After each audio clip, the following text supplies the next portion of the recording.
네, 안녕하세요. 반갑습니다. 오늘은 2025년 9월 30일이고요. 긍정화건 355일차 시작하겠습니다. 오늘은 쓰는 삶을 살았을 때 나타나는 변화에 대한 주제로 여러분들과 한번 공유를 드려보도록 하겠습니다.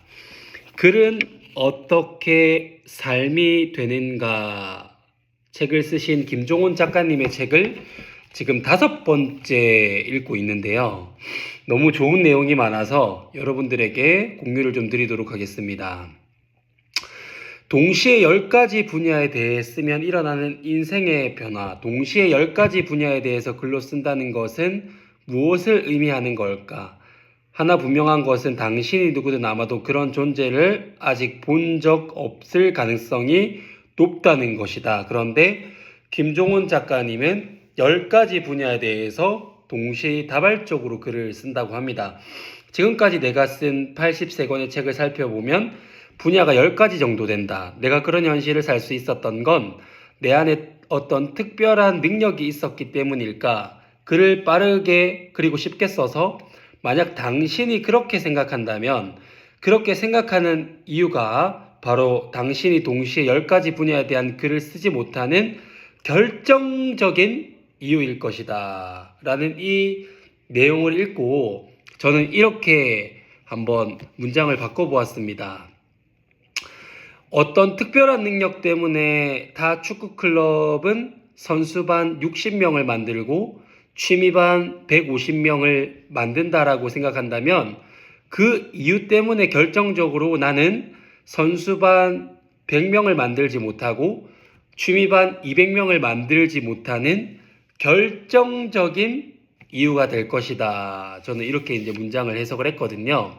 그러니까 어떤 능력이 있겠지. 저 사람은 뭐가 있겠지. 저 사람은 프로 선수 출신이니까 오래 했으니까 이런 이유들을 갖다 붙이기 시작을 하면은 저는 그 이유들을 갖다 붙인 것 때문에 결정적으로 그런 삶을 살아갈 수가 없다라는 겁니다. 그러면 어떻게 바꾸면 좋을까? 어떻게 하면 창원풋살 아카데미가 선수반 100명을 만들고 매출 5천만 원을 만들 것인가? 에 대한 질문을 던져서 그 질문에 답을 구하기 위해 노력하는 그런 삶이 훨씬 더 발전적이다라는 겁니다.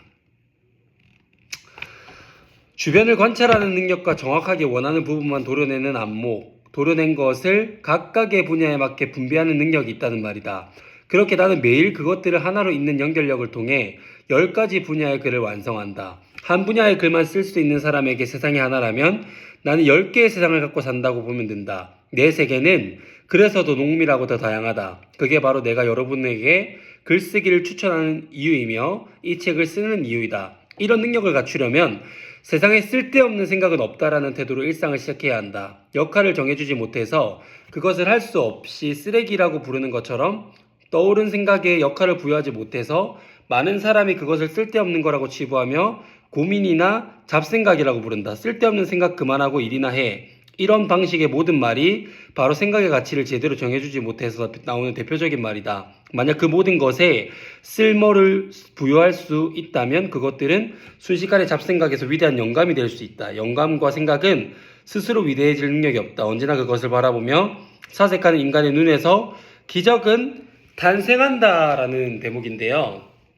그리고 아이들이 이 선수반 훈련을 하면서 취미반 훈련을 하면서 어떤 얘기를 했을 때 그런 쓸데없는 생각은 하지마 라고 차단을 해버린다면 결국 그런 것들이 위대한 영감으로 될 가능성이 없어지는 건데 그런 잡생각을 위대한 영감으로 이렇게 발전시킬 수가 있다라면 아이들은 위대해질 수 있다라는 겁니다. 그래서 찰흙을 예를 들면 부스럭거리는 이 물통 같은 것들을 보고도 아이들은 찰흙이라고 할 수 있습니다. 근데 그런 쓸데없는 생각, 그런 쓸데없는 말 하지 마 라고 얘기를 해버린다면 아이들의 창의력이 죽어버릴 테지만 남다른 발상인데 그러면은 뭐 찰흙을 만지는 그런 느낌은 어떤 느낌일까? 그러면 찰흙으로 어떤 거를 한번 해볼 수 있을까?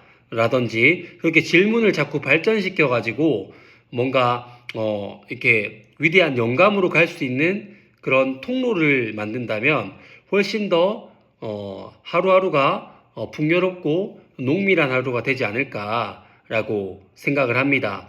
한 가지의 세상을 보는 사람과 10가지의 세상을 가지고 바라보는 사람은 주변에 보이는 것들이 다르겠죠. 결국 그런 것들을 붙잡고 내가 이거를 사색해서 조금 더 깊이 있게 발전을 시킬 수만 있다면 결국 지금 시대의 AI 시대에 결국 그렇게 이제 살아가는 그 시대에 경쟁력 있는 사람이 될 수 있지 않을까라고 생각을 합니다. 그래서 저도 그렇고 여러분들도 글쓰기를 하셔야 되는 이유는 내가 글을 쓰게 되면 한 가지의 세상이 아니라 10가지, 20가지의 세상으로 세상을 바라볼 수 있게 된다라는 가장 큰 장점이 있다라는 부분입니다. 제가 준비한 것은 여기까지고요.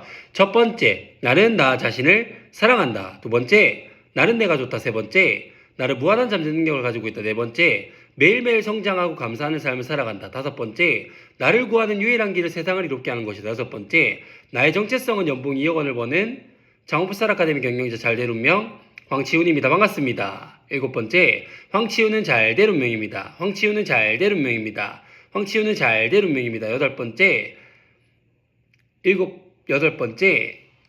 황치훈은 운이 정말 좋은 사람이다. 나는 운이 정말 좋은 사람이다. 나는 운이 정말 좋은 사람이다. 아홉 번째, 장원풋살 아카데미는 대한민국 최고의 유소년 풋살 클럽이다. 열 번째, 장원풋살 아카데미 매출 5천만 원을 달성했다. 11번째, 장원풋살 아카데미 선수단 100명 달성했다. 12번째, 땅 5천평 규모의 부동산 가치 100억 원의 규모를 가지고 있는 풋살이즈 라이프 사업체를 운영하는 사업가가 됐다. 13번째, 김해시 풋살연맹 최초로 유청소년 FK 실내 풋살 리그를 개최한 유일한 도시가 됐다. 14번째, 이렇게 글 쓰는 삶을 살아가기 시작을 했더니 한 가지의 세상이 세 가지, 다섯 가지, 10가지의 세상으로 바라보이게 되어서 여러 가지의 영감들로 인해서 결국 전혀 연관이 없는 것들을 보고도 이 학원 사업으로 끌고 와서 그리고 아이들의 교육 사업으로 끌고 와서 이렇게 발전시키기 시작을 했더니 그런 경험들을 바탕으로 차곡차곡 축적되어서 장원풋살 아카데미 매출 5천만 원